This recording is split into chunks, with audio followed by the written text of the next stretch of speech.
আসসালামু আলাইকুম। নিশ্চয়ই সবাই ভালো আছেন। আলহামদুলিল্লাহ আমিও ভালো আছি। আজকে আমি বলবো কথোপকথন সম্পর্কে। অর্থাৎ একজন মানুষের কথা শিখতে লাগে 2 বছর, কিন্তু কোথায় কি বলতে হবে সেটা শিখতে সারা জীবন লেগে যায়।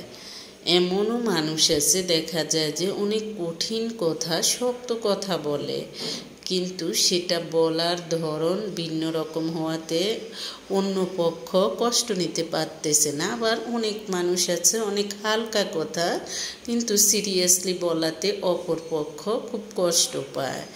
তাই কথা বলার সময় সতর্কতা অবলম্বন করা উচিত।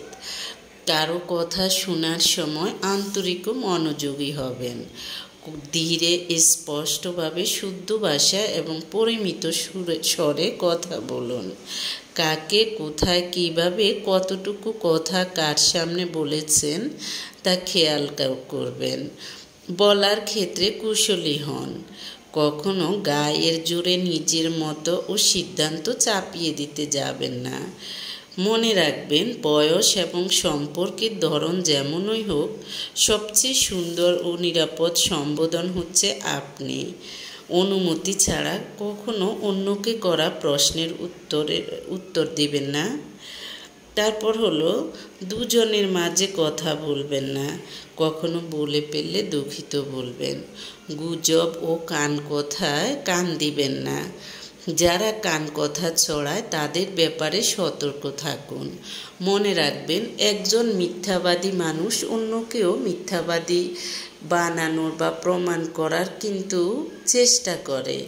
একজন চরিত্রহীন মানুষ কিন্তু অন্যকে কিভাবে চরিত্রহীন বানানো যায়, অন্যকে কিভাবে আরেকজনের চোখে খারাপ বানানো যায় সেগুলো চেষ্টা করে। তাই আপনি কার সাথে কথা বলছেন, কেমন কথা বলছেন, কোনো প্রমাণ ছাড়া মানুষের কান কথা শুনে অন্যকে আপনি মিথ্যাবাদী, খারাপ, চরিত্রহীন, চোর, ধোঁকাবাজ যেগুলো মনে করবেন না। এতে আপনার ঈমান নষ্ট হবে। যাকে ভাবছেন তার কিছুই হবে না, ঈমান নষ্ট সহ আপনারই বিভিন্ন ধরনের ক্ষতি হবে। দেখা যায় যে অন্যের নামে মিথ্যা কথা বলা, শোনা সেম অপরাধ, বা বিশ্বাস করা সেম গুনাহের কাজ, সেম অপরাধ। তাই বুঝে শুনে যারা কান কথা ছড়ায় তাদের ব্যাপারে সতর্ক থাকুন এবং তাদের থেকে দূরে থাকুন। একাধিক ব্যক্তির সঙ্গে কথা বলার সময় প্রত্যেকের দিকে মাঝে মাঝে তাকাবেন, তবে কারোর দিকে অপলক তাকিয়ে থাকবেন না। এতে অন্য লোক আর বিব্রত বোধ করবেন না। বলা বাহুল্য কথা বর্জন করুন। অপ্রাসঙ্গিক এবং অহেতুক কথাবার্তা আপনার ভাবমূর্তি ক্ষুণ্ণ করবে। অপর পক্ষকে তার বক্তব্য শেষ